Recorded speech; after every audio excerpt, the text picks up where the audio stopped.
اس لیے پیارے نبی صلی اللہ علیہ وسلم فرمایا کرتے تھے من صمت نجا، جو خاموش رہا اس نے نجات پائی، خاموش رہا نجات پائی۔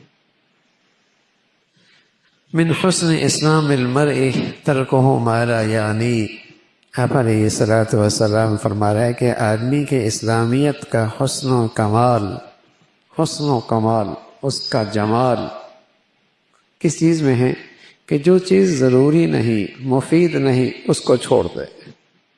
جو چیز مفید نہیں، ضروری نہیں، اسے چھوڑ دے۔ یہ آدمی کے اسلام کا حسن ہے، اس کا کمال ہے، اس کی خوبصورتی ہے۔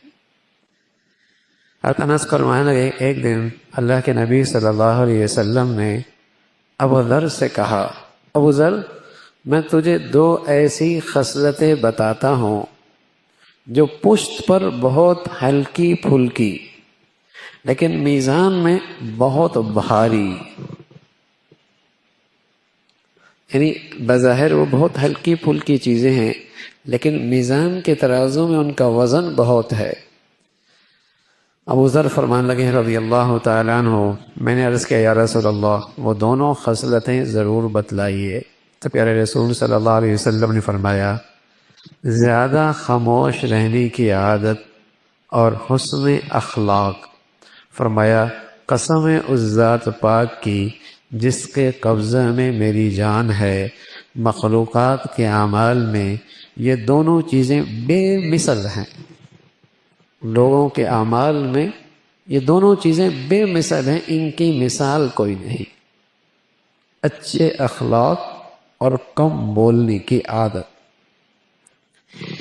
حضرت لقمان حکیم جس کا ذکر اللہ نے قرآن میں فرمایا، نبی نہیں تھے لیکن اللہ نے ان کی بڑی تعریف فرمائی، وَلَقَدْ آتَيْنَا لُقْمَانَ الْحِكْمَةَ، ہم نے انہیں حکمت دی، عقل و دانش، سمجھ بوجھ، رائے میں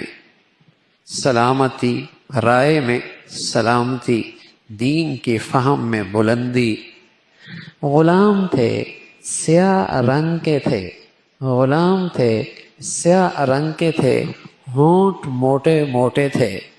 ایک مرتبہ بیٹھے ہوئے ایک شخص آیا، کہنے لگے لقمان تم وہی نہیں ہو جو ہمارے ساتھ وہ کہیں درس دے رہے تھے، وہ بڑا مجمع لگا ہوا تھا، اللہ کے نبی کے حدیث کا درس چل رہا تھا۔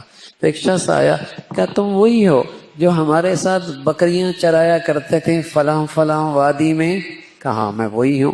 کہا تمہیں یہ مرتبہ کیسے ملا؟ تو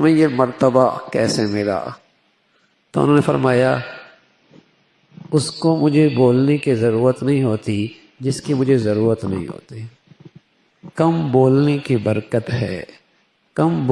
برکت ہے اور غیر مفید چیزوں سے اعراض کا نتیجہ ہے کہ اللہ نے مجھے آج کچھ حکمت کی دولت عطا فرما دی۔